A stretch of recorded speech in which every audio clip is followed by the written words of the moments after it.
Saudari dan saudari yang terkasih, sepasangan muda mendambakan seorang keturunan sesudah menikah.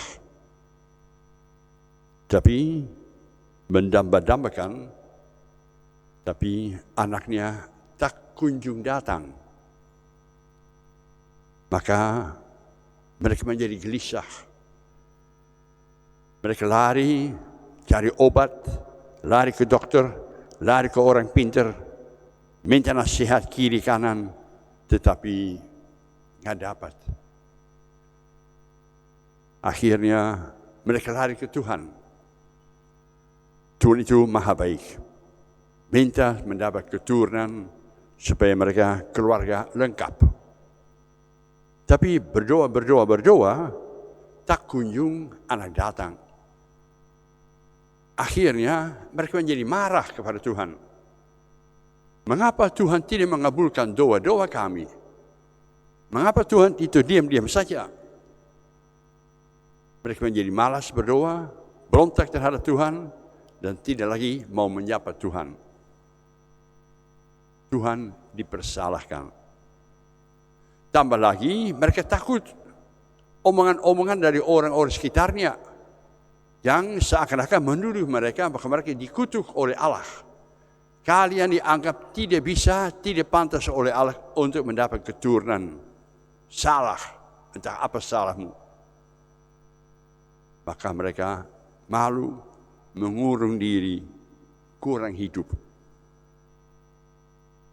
Sebaliknya, ada saja orang yang belum juga mendapat keturunan, tetapi relasi dengan Allah itu tetap hidup. Mereka pasrah kepada Tuhan, tidak memberontak. Mereka tetap berharap yang belum bisa menjadi kenyataan. Kalau buat tahun ini, barangkali tahun depan, tetap menaruh harapan kepada Tuhan. Dan akhirnya Tuhan mendengarkan dan melihat kesalehan mereka, dan mereka mendapat keturunan. Yang tak mungkin bagi manusia, mungkin saja bagi Allah. Supaya menjadi nyata bahwa sebenarnya setiap anak itu dari Allah asalnya. Bukan buatan manusia, bukan atas kehendak manusia, melainkan dengan izin dari Allah. Maka hendaknya dididik sebagai anak Allah. Jadi kita ketemu dengan Manoah dan istrinya. Mereka pun mengalami nasib yang sama. Bahwa istrinya tak kunjung hamil. Tetapi mereka saleh. Mereka tetap berdoa. Yang belum bisa menjadi kenyataan besok. Dan akhirnya malaikat Tuhan menambahkan diri kepada Manoah. Tahun depan kau akan mengandung. Kaget. Tapi mereka tunduk kepala. Kehendak Tuhan saja yang terjadi. Semoga menjadi kenyataan. Tidak ada ragu-ragu pada mereka. Hanya tolong siaplah dirimu dengan baik-baik.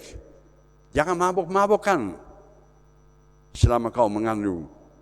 Jangan makan yang aneh-aneh selama kau mengandung. Tetaplah mentaati aturan-aturan agama dengan baik-baik. Dan titip anakmu pemberian dari Tuhan itu mempunyai suatu kekuatan, suatu tugas yang istimewa. Jangan sampai kamu pernah potong rambut pada kepalanya. Simpson rambutnya gondrong. Kekuatan Allah, rahmat Allah letaknya pada rambutnya. Dia mendapat tugas untuk membebaskan Israel dari musuh bebuyutan orang-orang Filistina. Tapi sayang, Simpson itu nafsu besar. Simpson itu doyan dengan wanita-wanita yang cantik. Simpson itu tergoda oleh rayuan-rayuan wanita cantik itu. Tanya, kenapa kamu begitu kuat? Mengapa kamu bisa mengalahkan semua yang kau kehendaki? Manusia betapapun banyaknya, binatang betapapun buasnya, kau bisa mengalahkan. Kekuatanmu letaknya di mana? Mula Simpson simpan rahasia. Tapi karena desakan, karena rayuan, karena godaan dari wanita, akhirnya mengatakan letaknya pada rambut saya. Kalau saya digundulkan, kekuatan saya hilang. Serta-merta ketika dia lagi tidur, rambutnya dipotong, kekuatannya hilang. Yang ditentukan oleh Allah untuk membawa suatu pembaharuan dalam hidup orang-orang Israel, dalam hidup dunia, serta-merta lenyap. Selesai rencana Allah gara-gara tindakan manusia. Beda sekali. Kita tadi juga berjumpa dengan suami istri, namanya Zakaria dan Elizabeth. Nasibnya sama. Seringkali dalam kitab suci kita berjumpa dengan orang-orang yang tidak mempunyai keturunan. Tetapi Tuhan itu berjanji, kau akan mendapat keturunan yang akan dipakai oleh saya. Yang akan mulai dengan suatu bab era yang baru dalam hidup manusia. Zakaria tampil sebagai seorang yang ragu-ragu.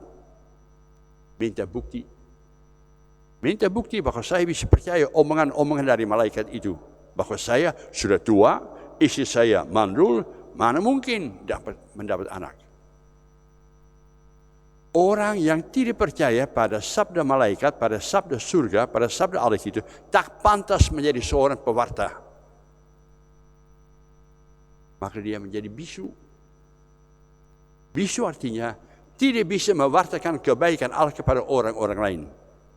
Bisa ngomong macam-macam, tetapi tidak bisa menyampaikan kebaikan rahmat Allah kepada sesama manusia.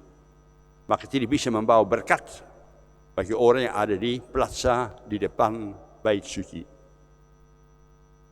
Baru sesudah Yohanes lahir, Elizabeth mau melahirkan, dia boleh memberi nama. Namanya Allah Yohanes, Allah yang berbelas kasih.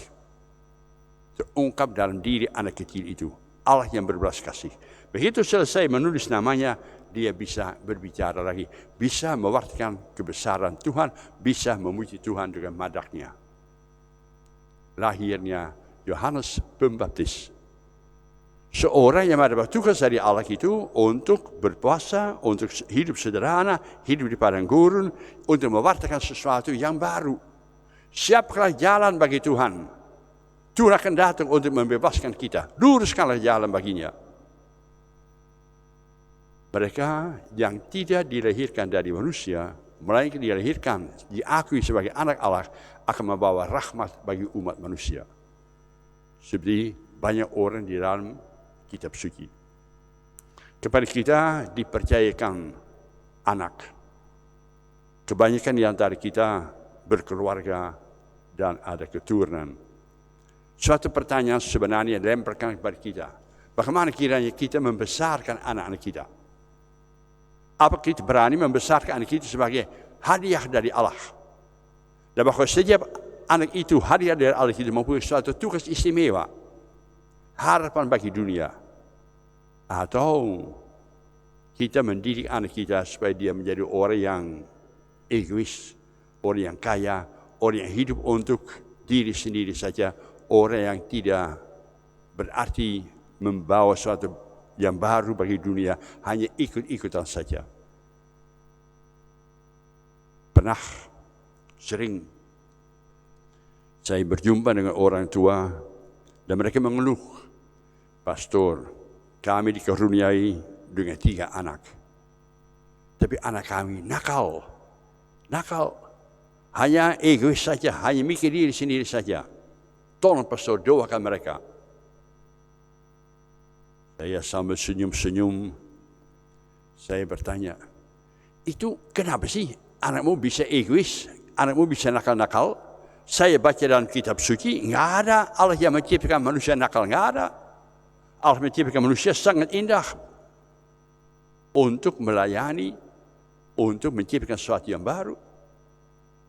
Barangkali kita harus merenung-renungkan hadiah dari Allah, amat berharga.